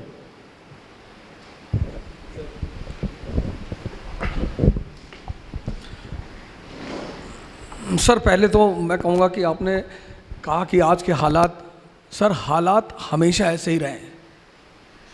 अगर आप किसी का भी समय लें, किसी बड़े शख्सियत को उठाएं, पैगंबर को उठाएं, तो पैगंबर वो बने ही इसीलिए क्योंकि उन्होंने हालात का सामना किया. अगर हालात अच्छे होते तो पैगंबरों को आने की ज़रूरत ही क्या थी सर? अब आपका बेटा ये डिसाइड करेगा. अब देखिए इन साहब ने इतनी बातें कही, इन्होंने अपनी बातों में आंसर दिया. एक आम आदमी की पूरी ज़िंदगी दर्द से भरी हुई है, बस वो आम है. एक महान आदमी की पूरी ज़िंदगी चुनौतियों से भरी हुई है. ये जो आपने शब्द यूज़ किया ना हालात, सर हालात से ही तो लड़े राम, मोहम्मद साहब. आप मोहम्मद साहब का टाइम देखिए, आप मोहम्मद साहब का टाइम देखिए सर, पहली चीज़. दूसरी चीज़ सर ये है कि हालात, अब जैसे हम तो, मैं तो हिस्ट्री का टीचर हूँ तो मैं तो हमेशा एग्जाम्पल वहीं से उठाता हूँ. 1398 1398 तैमूर हिंदुस्तान आता है, तबाही मचाता है, सब कुछ ख़त्म कर देता है. 1398 से लेके 1556 सेकेंड बैटल ऑफ पानीपत, आप समझ लो 150 साल हिंदुस्तान की हालत ख़राब, सब कुछ तहस नहस. और उस परिस्थिति में सर 1556 में एक 15 साल का लड़का गद्दी पे बैठता है, अकबर. सर हालात देखो आप, हम नाहक में उसे ग्रेट नहीं कहते सर, हम ग्रेट सिर्फ इसलिए कहते हैं कि भाई तुमने इस हालात से तुम निपटे कैसे. एक आदमी कह रहा है मेरा पड़ोसी मुझे गाली दे रहा है, सबके देते हैं. दुनिया में कौन सा पड़ोसी जो किसी को गाली ना दे? और अगर ऐसा है कोई तो आप बताइए, मैं तो मिलूंगा उस आदमी से। लोग कहते हैं मेरे रिश्तेदार मेरे पीछे पड़े। रिश्तेदारों का काम ही है, और क्या करें वो कि मेरे खाला ने हमको डिमोरलाइज कर दिया कि इतना बड़ा सपना देख रहे हो आईएएस बनने का। अरे कुछ पहले कर लो, अपने माँ बाप की स्थिति देखो। सर काम ही है सर। फ्रेंड आपका आ गया, उसने कहा अरे यार आईएएस बनने जा रहे हो। अच्छा, ये सीधे हमला कभी नहीं करते, ये इनडायरेक्टली करते हैं। मेरे पास एक लड़की आई 4 दिन पहले, उसने कहा सर मेरे पापा बहुत परेशान हैं, हमसे करे वापस आ जाओ। मैंने कहा ठीक है, अपने पापा को बोलो मुझसे बात करें। तो मैंने उनसे पूछा कि सर क्या हुआ बताइए। तो बोले ऊर्जा साहब हमें बहुत डर लग रहा है। मैंने कहा कैसे, बताइए हमें आप। बोले हमारे पड़ोसी बता रहे थे कि दिल्ली बड़ी ऐसा ऐसा कांड हो गया, बीच में कांड हो गया था तो काफ़ी फेमस था, एक बच्ची के साथ दुर्व्यवहार हो गया था, उसकी हत्या हो गई थी।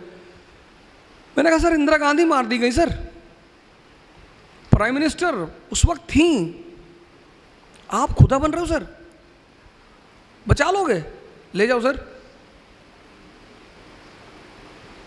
हिस्ट्री ने जिसको भी ग्रेट कहा सर, 51 साल की कैरियर में उस आदमी ने तौहीद इलाही, आज मैं तो यूपी का हूँ, इलाहाबाद का नाम बदल गया, प्रयागराज हो गया, लेकिन कभी अगर मेरी मुलाकात हमारे ऑनरेबल सीएम से होगी तो मैं उनसे बोलूँगा सर इलाहाबाद का नाम तो उसने कभी चेंज ही नहीं किया सर, उसने चेंज ही नहीं किया सर। प्रयाग आज भी वहाँ मौजूद है, प्रयाग स्टेशन। आप कभी इलाहाबाद जाएंगे तो आप देखेंगे वहाँ 2 स्टेशन है, एक इलाहाबाद स्टेशन है, एक प्रयाग स्टेशन है।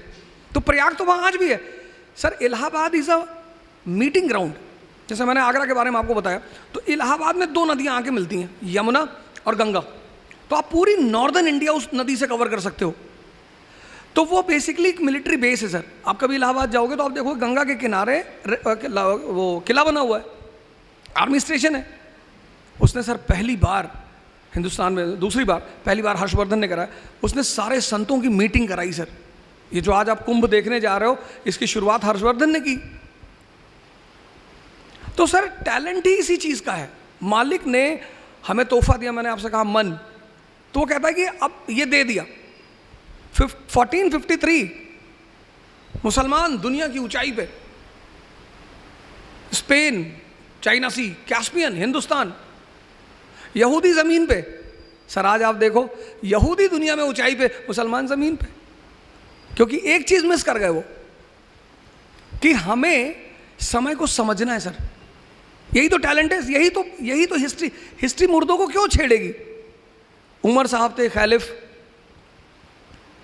आप देखो पुराने जितने भी कैलिफों, आप जो आज अमेरिका में डिपार्टमेंट है रॉकफेलर, वो कहाँ से आया सर? बगदाद से। उस डिपार्टमेंट को किसने बनाया था? कैलिफ अल हारून ने। उस डिपार्टमेंट का नाम था बैतुल हिकमत। दुनिया के सारे विद्वानों को बगदाद बुलाया जाता था। मैंने तो मास्टर ब्लास्टर सचिन का नाम सुना, आज मैंने मास्टर ब्लास्टर सैफिन को देखा सर। आपके सामने इतना बड़ा एग्जाम्पल बैठा हुआ है सर। यही तो आपने अपने बेटे को गलत मना किया सर। सर मैं माफ़ी चाहता हूँ, आपको नहीं करना चाहिए था सर, क्योंकि तब आपको समझ में आता वो टैलेंट जो है ना सर, हो सकता है आपके बेटे के सामने लग जाता द ग्रेट। आज हम जिस दौर से गुजर रहे हैं सर, हो सकता है वो बंदा उस चीज़, यही तो चुनौती है सर। मैं एक जगह क्लास लेने गया, मैं अब हिस्ट्री मुझे पढ़ाना है सर, तो और मुझे यूनिटी इन डाइवर्सिटी पढ़ाना है।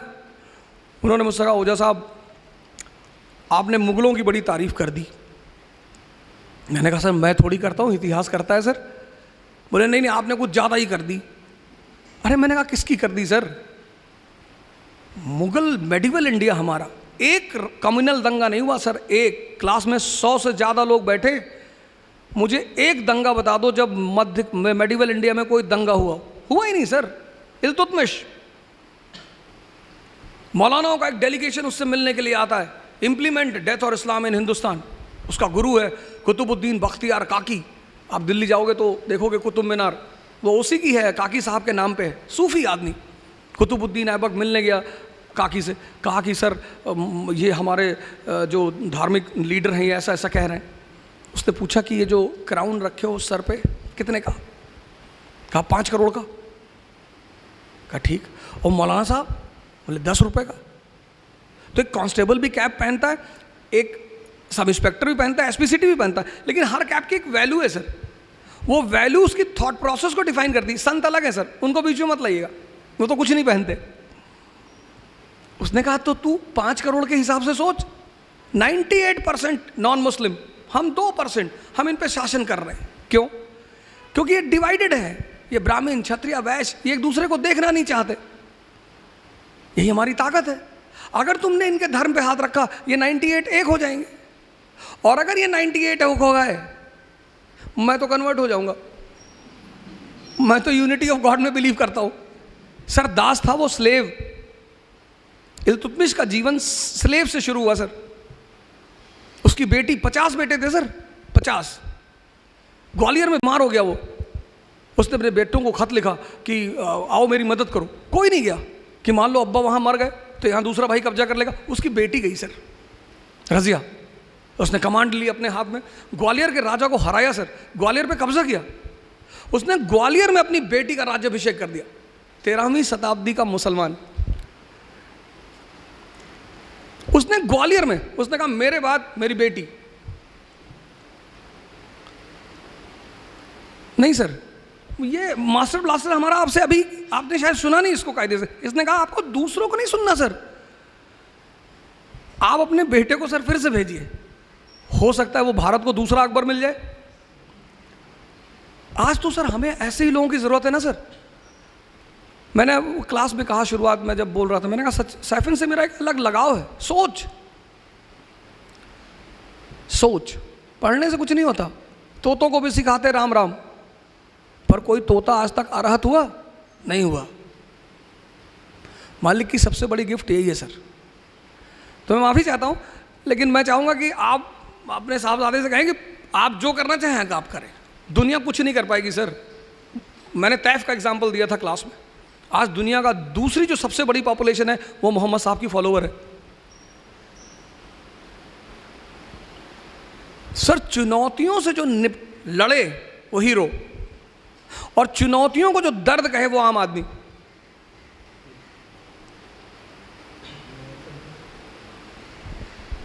सर कुछ और कहें? Thank you sir.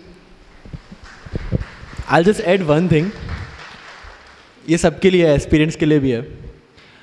In every हालात वी हैव ओनली 2 ऑप्शंस। या तो हालात से लड़ना है या हालात से डरना है।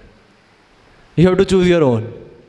और सेकेंड थिंग, मुझे ये सेम क्वेश्चन पूछा था सर, थोड़ा पॉलिटिकल हो जाएगा, लेकिन आई वॉन्ट टू से दिस पीपल। किसी ने मुझे मैसेज किया कि किसी एक स्टेट में कोई एक सिटी का नाम बदला जा रहा है, आप उस पर क्या कमेंट देंगे? आई सेड जिस दिन तुम्हें उससे फ़र्क पड़ना बंद हो जाएगा, उस दिन वो भी बंद हो जाएगा। As simple as that. Yes, next question. I understood कि आपका जो रेफरेंस है वो वैल्यू सिस्टम पे है। सी देयर आर सर्टेन ऑफिसर्स जो आज भी उनकी वैल्यू सिस्टम को लेके चल रहे हैं। ओके, तो केसेस तो होंगे, सिस्टम है, उसके लूप होल्स है, उसको लोग यूज़ भी करेंगे।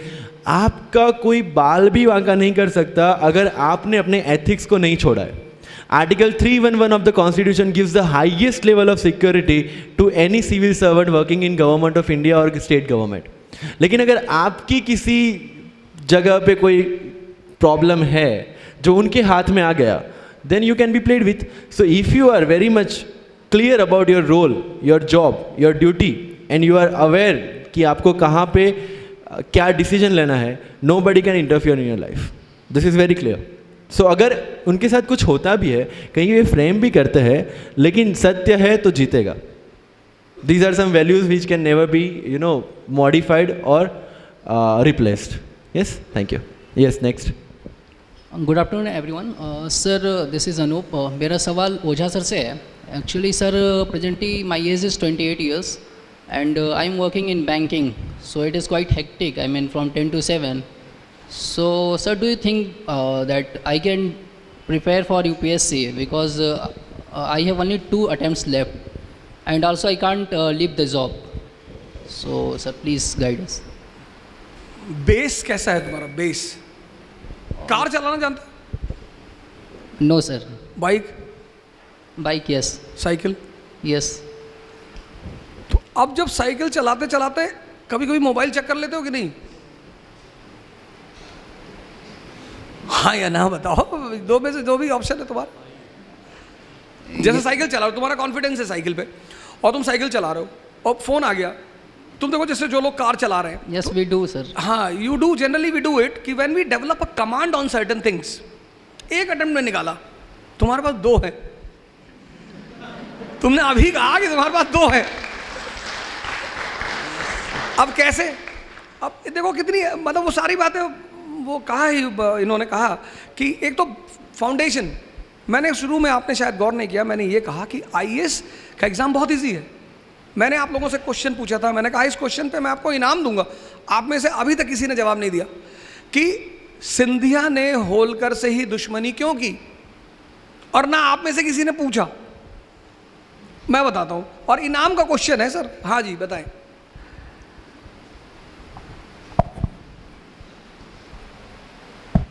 सर मैंने आई थिंक कहीं पढ़ा था, वो पानीपत से होलकर भाग के आए थे, मतलब विश्वास राव को छोड़ के आए थे शायद, ये पढ़ा था मैंने, शायद अच्छा। ये रीज़न हो सकता है। ठीक ठीक, और कोई?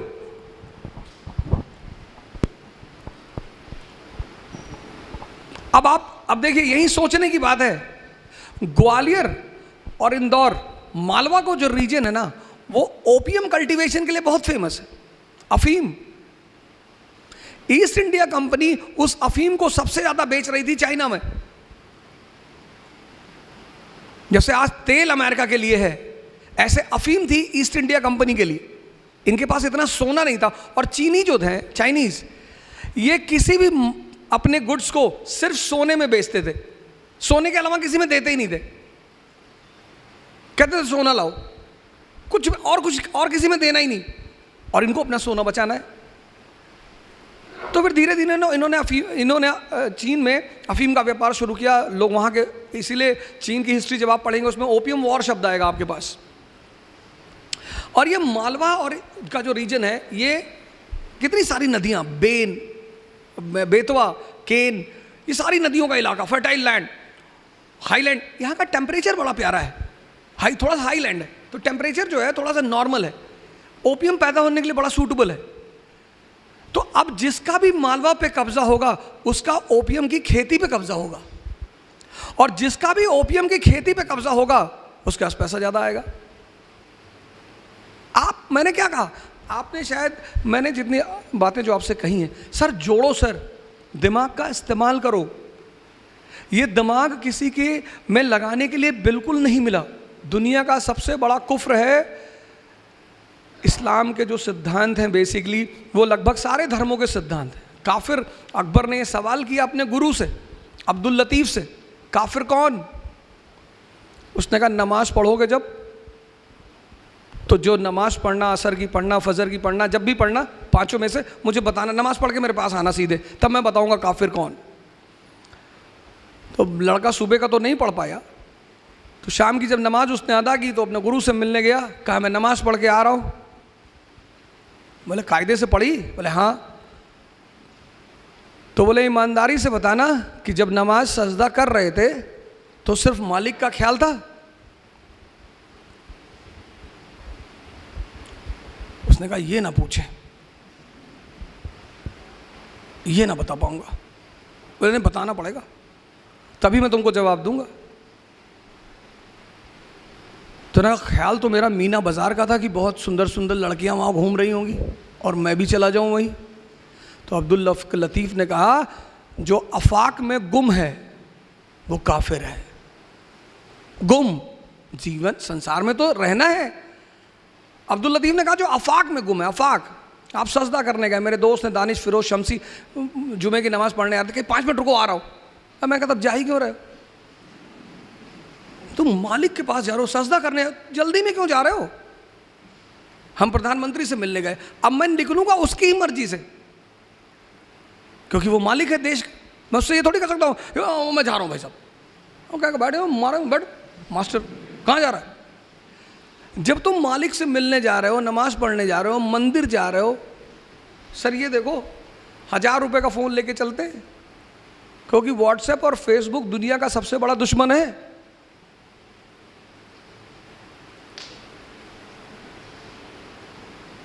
काफिर ज्यादा हो गए, किसकी वजह से? फेसबुक की वजह से।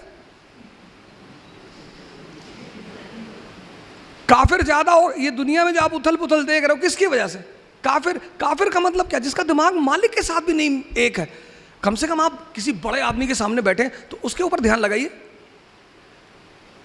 आप नमाज पढ़ने का धीरे से मोबाइल निकाल के देख रहे हैं, अगल बगल आप देख रहे हो, कोई देख तो नहीं, उससे क्या फर्क पड़ता है सर? आप देखिए, मेरी वाइफ के पास 1 लाख रुपए का फोन, कहती है अच्छा नहीं लग रहा है। मैंने कहा सवाल अच्छे का नहीं है, सवाल दिमाग का है, बात ही तो करनी है।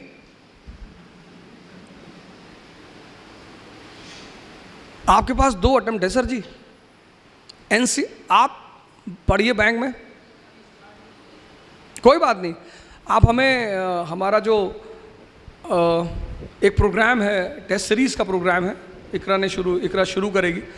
वो जो टेस्ट सीरीज़ हम शुरू करने जा रहे हैं, 60 टेस्ट, 60, 1000 क्वेश्चन पर सब्जेक्ट। हिस्ट्री में 1000, पूरी हिस्ट्री आपको क्लास में रिपीट कराएंगे, ऐसे ही क्वेश्चन देकर डिस्कस कराएंगे। और इन्होंने क्या कहा, जब आप एक क्वेश्चन पढ़ते हैं तो उस क्वेश्चन के चारों तरफ भी देख ही लीजिए। तो हमने इसमें लिखा है बुक में, बुकलेट में आपने देखा होगा 1:4 का फॉर्मूला। हम एक क्वेश्चन नहीं करेंगे। इन्होंने कहा कि जब आप क्वेश्चन करते हो तो आप की देखते हो, की में तो सिर्फ एक आंसर दिया है ना, तो आप उसके अगल बगल की चीजों से बच गए। हम यहां वही करेंगे,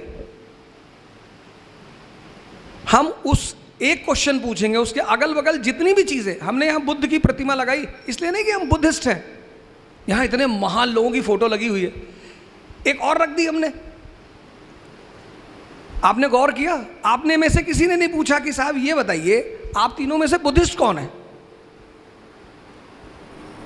हमने जानते क्यों लगाई?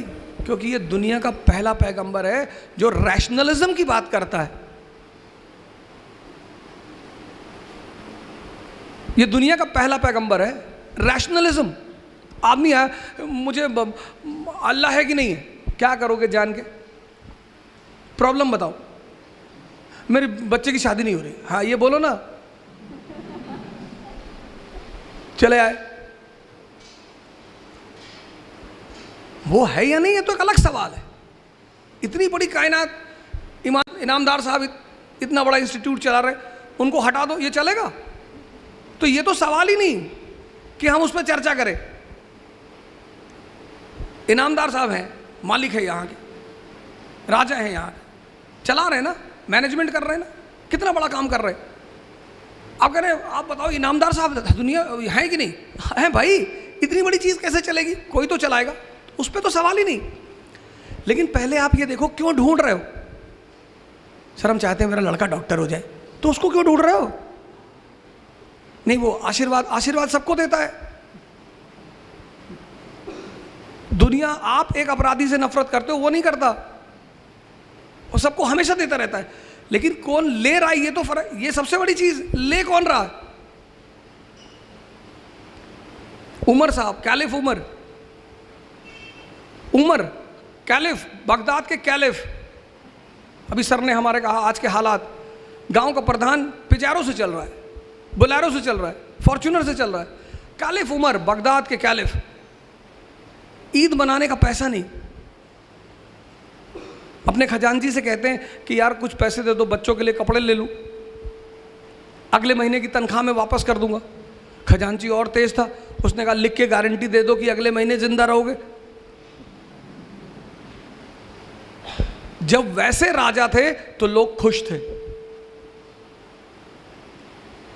और इस देश में हालात बनाए किसने? हमने। डेमोक्रेसी है, we the people of India solemnly resolve. अगर आपको अभी पता चल जाए कि मेरे ऊपर हत्या के 20 केस चल रहे, आप सब उठ के चले आओगे, इस आदमी से कुछ सुनना ही नहीं।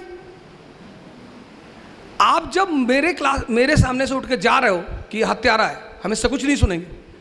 सर ऐसे आदमी को संसद में क्यों बिठाते हो?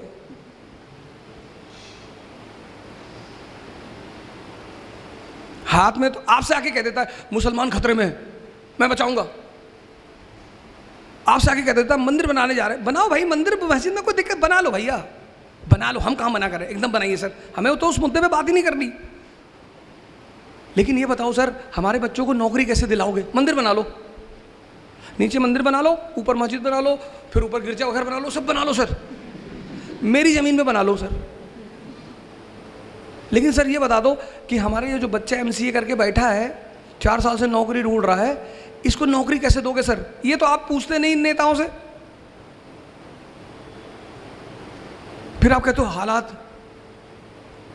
अब इस देश के हालात को आप ही लोग बदलोगे, फिर आपकी हिस्ट्री लिखी जाएगी, फिर उसमें से आप में से कोई निकलेगा सैफिन द ग्रेट, समझदार आदमी। तो वो जो हम प्रोग्राम शुरू कर रहे हैं वो सिर्फ इसीलिए कर रहे हैं कि जैसे कोई वीकेंड का प्रोग्राम है, उसका पूरा मोटिव यही है कि हम 4-5 महीने में आपको पूरी चीज़ रिवाइज करा दें, पढ़ा दें और रिवाइज करा दें। तो वो इस इकरा को यहाँ आने का सबसे मेन थी, यहाँ कोचिंगें बहुत हैं, टीचर बहुत हैं और सब अच्छे हैं। ना तो कोई टीचर बुरा होता है, ना कोई कोचिंग बुरी होती है।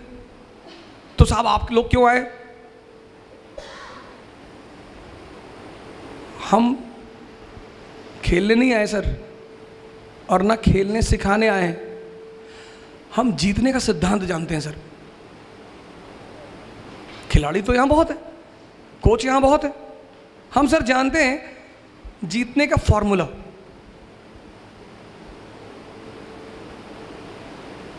वो आपसे शेयर करने आए। इन्होंने कहा ना कंसोलिडेशन, आपने ध्यान नहीं दिया होगा उस शब्द पे। 1765 ईस्ट इंडिया कंपनी, जनाब ने पीछे से क्वेश्चन किया था, मैं आपके लिए बोल रहा हूं। 1765 ईस्ट इंडिया कंपनी, बंगाल पे कब्जा, हड़बड़ाई नहीं, पहले बंगाल पे कंसोलिडेट किया। C = C, conquest = consolidation. Maratha खाए जा रहे 2 किलो चिकन खा गए, 3 किलो मटन खा गए, खाए जा रहे। भाई हजम भी तो कर ले। फिर बोले डिसेंट्री हो गई, होनी थी। अंग्रेजों ने खाया, हजम किया, जिम गए, एक्सरसाइज किया, 100 साल में पूरे देश पे कब्जा कर लिया। इसलिए मैंने आपसे शुरू ही किया यहां से बोलने के लिए। पहली चीज मैंने आपसे कहा कहानियां हैं, समझना है। दूसरी चीज मैंने आपसे कहा दिशा, डायरेक्शन, सारा खेल डायरेक्शन। तीसरी बात मैंने आपसे कहा लड़ना है, मजा लो लड़ाई का, रो नहीं सकते, रो नहीं सकते, आप रो नहीं सकते। जिसको भी लड़ाई का मजा आ गया, मेरे मामा जी ने मुझसे कहा, अरे बड़े बड़े सपने देख रहे हो, कुछ नहीं करोगे, एक दुकान खोल लो गांव में, खाओगे नहीं तो भूखों मरोगे। मैंने कहा भूखों नहीं मरेंगे, आपका जो धन है उसको लूटेंगे, और ऐसी बातें मत कहा करो। फिर उन्होंने मेरी माता जी से कहा बहुत बदतमीज लड़का है। सर बदतमीजी आप कर रहे हैं। एक तो आप अपने आप को मेरा अपना कहते हैं, माँ प्लस माँ, जिसमें 2 माँ लगा हुआ है, जो डबल माँ लिए हुए वो अपने बच्चे को डिमोरलाइज कर सकता है। आप ये कहो कि बेटा और मेहनत करो, उठो, आगे बढ़ो, ऐसे नहीं होगा। आप करो कुछ नहीं करवाओगे, दुकान खोल लो। तो जब आपने शुरुआत की तो मैंने आपको जवाब दिया, मैं माफी चाहता हूं उसके लिए।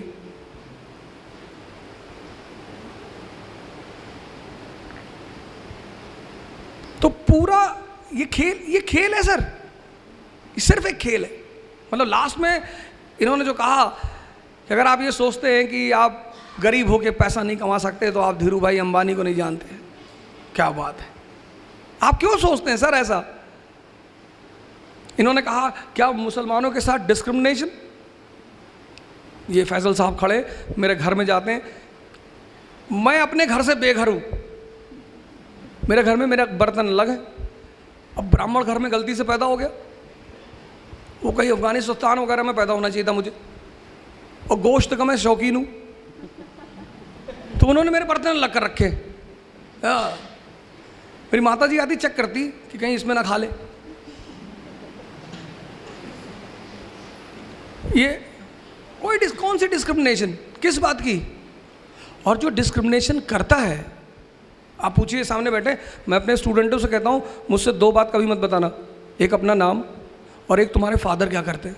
कुछ भी करते हो मुझे फ़र्क नहीं पड़ता, मेरा काम है सबको हेल्प करना। आपके फादर इस देश के प्रधानमंत्री हैं तो भी मैं करूँगा, आपके फादर चपरासी हैं तो भी मैं करूँगा, क्योंकि ये मेरा काम है। तो आप ठीक है। और फिर लास्ट अंतिम बात, आप जो है एवरेस्ट पे चढ़ने चाहते हो कि वहाँ से चढ़ के ऊंचाई से दुनिया देखेंगे, मज़ा लेंगे, लेकिन सर हर मज़े के साथ एक खतरा है। तो एवरेस्ट में चढ़ने पर एवलॉन्च का खतरा है।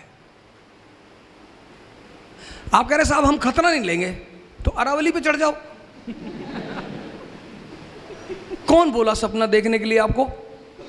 आप सपना भी देखते हो। हमारा काम क्या है, हम ये नहीं कहने आए अरे भैया कोई दर्द नहीं होगा, हम आपको आईएएस बनाने आए, ऐसे उल्टी सीधी बातें हम नहीं करने आए।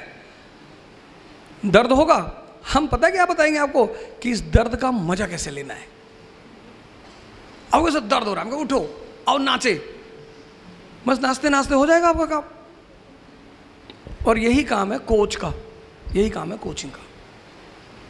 मैं आप सबको धन्यवाद दूंगा। और लास्टली मैं चाहूँगा कि हमारी एक टीम है पुणे की, इकरा की टीम है, जिन्होंने पिछले 1 महीने में इतनी मदद की।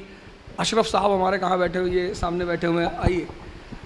उसके बाद 1 मिनट पहले वो अशरफ साहब मोमेंटो दे दें, मोमेंटो दे दें, फिर मैं आपको इनकी अम्मी अब्बू से मिलाना चाहता हूँ कि आप वो आएँ, वो भी आएँ यहाँ पे। फिर मैं चाहता हूँ लास्टली मेरी टीम आ जाए, मैं एक बार आपको मिलाऊँ कि देखिए साहब इन लोगों ने इतनी मेहनत, 24 घंटे से कुछ लोग हैं जो सोए नहीं हैं, उसमें से आराकान एक साहब इधर ये है।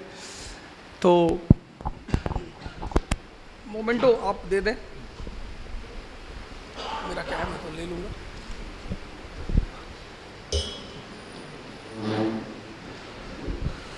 तो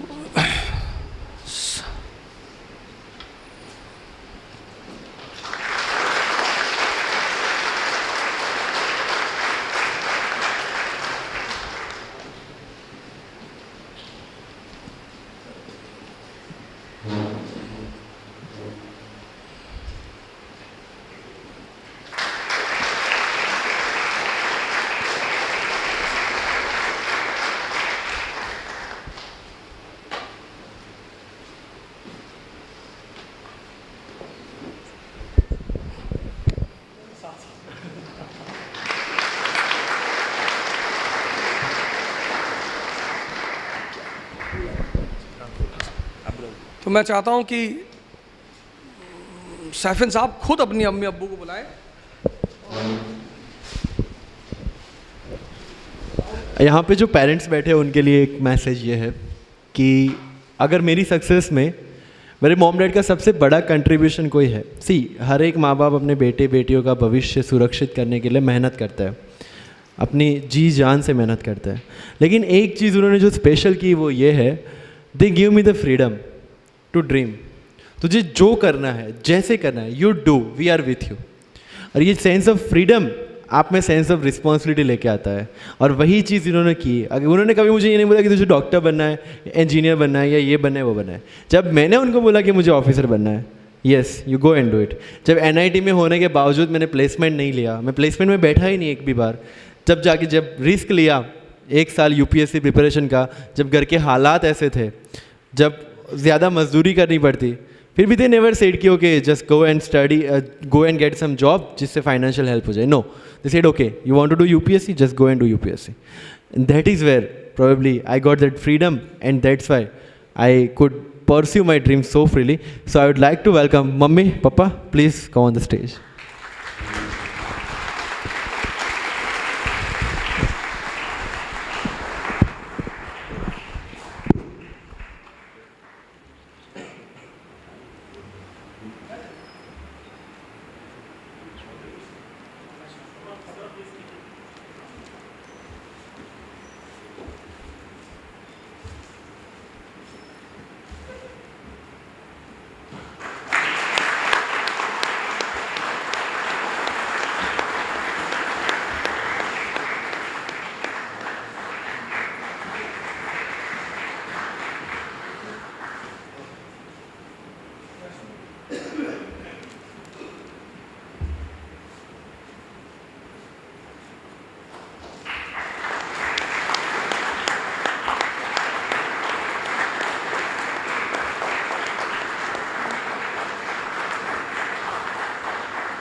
लास्टली मैं चाहूँगा कि मेरी टीम अशरफ साहब, अरकान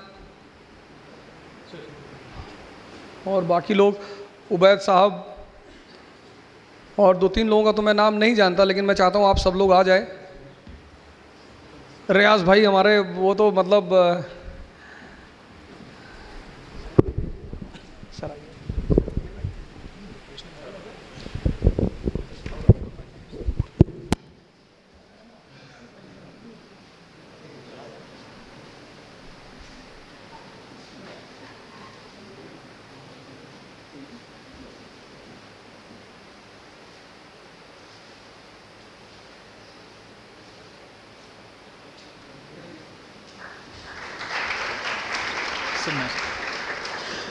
तो मैं लास्टली सबको, पूना के सभी लोगों को बहुत बहुत शुक्रिया कहना चाहता हूँ। आपने बड़ा सहयोग किया और आप आए बैठे इतनी देर, तो thanks a lot. So guys, we end this session with a national anthem. So I request all of you to please stand. Thank you. Jana Gana मन अधिनायक जय हे, भारत भाग्य विधाता। पंजाब सिंधु गुजरात मराठा, द्राविड़ उत्कल बंगा। विंध्य हिमाचल यमुना गंगा, उच्छल जलधि तरंगा। तव शुभ नामे जागे, तव शुभ आशीष मांगे। गाहे तव जय गाथा, जन गण मंगल दायक जय हे, भारत भाग्य विधाता। जय हे, जय हे, जय हे,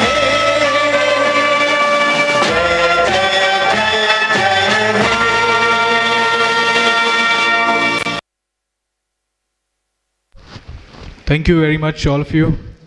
So, this seminar for today ends here. And please, I request all of you to please go for refreshments outside and also submit the registration form at the registration desk. Thank you. My name is Upendra Davle. Thank you.